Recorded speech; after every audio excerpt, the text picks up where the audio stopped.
All right, so one of the biggest causes for your heat to not work properly is not taking good care of your coolant. The coolant, otherwise known as antifreeze as well, is really the blood of your heating system. Think of it like that. If your blood is contaminated, you're going to have bad health conditions. So same thing with your vehicle.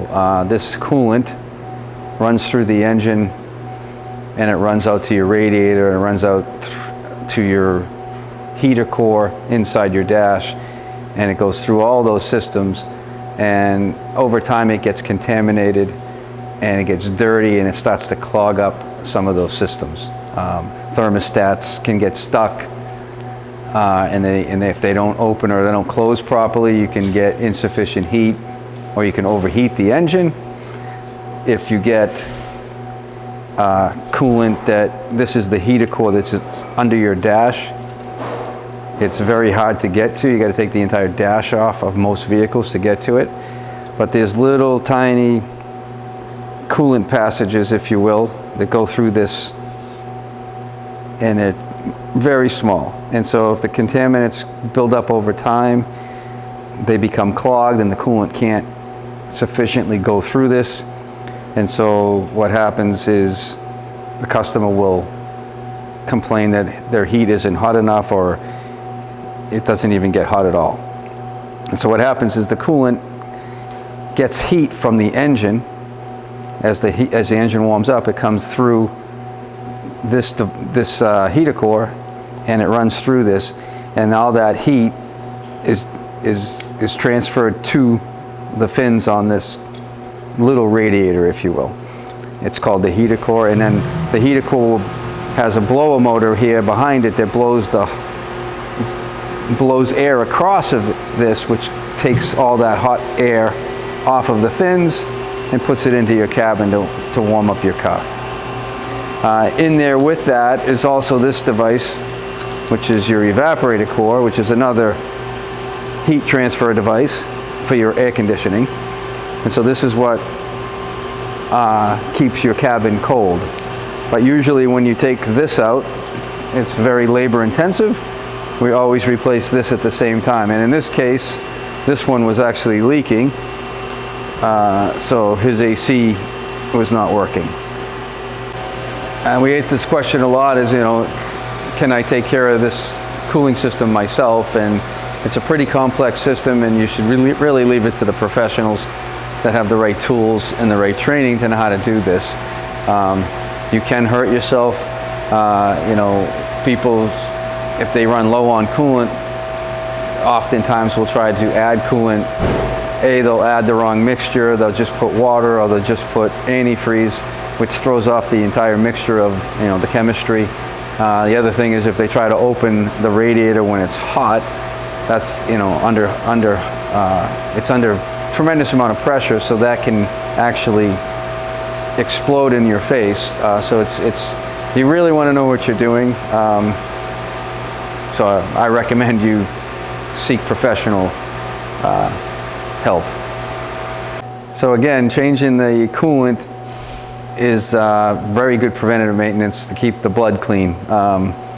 The other thing that contaminated coolant does is it loses its properties to lubricate the water pump, so the water pump can fail.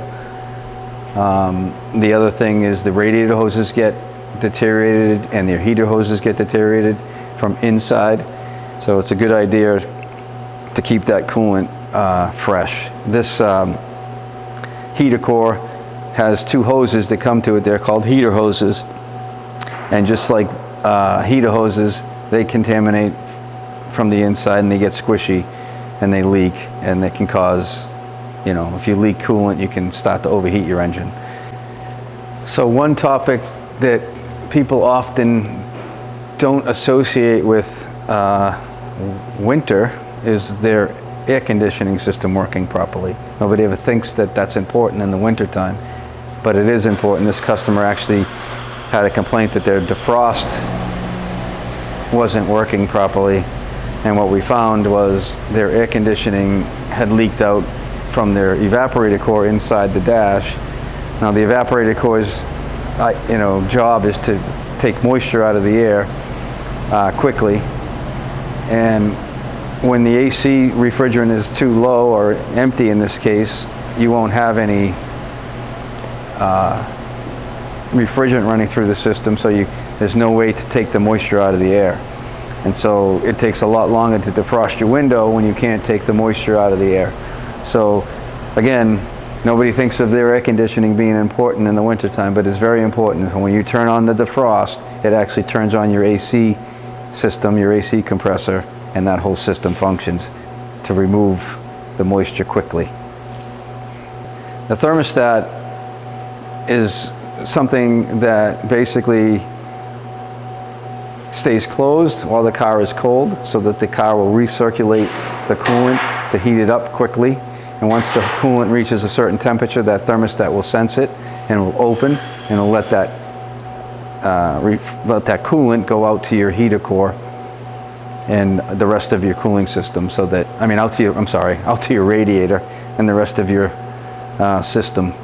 But that's a good way, the thermostat is a good way to heat the vehicle up quickly and get heat into your cabin quickly on a cold winter morning.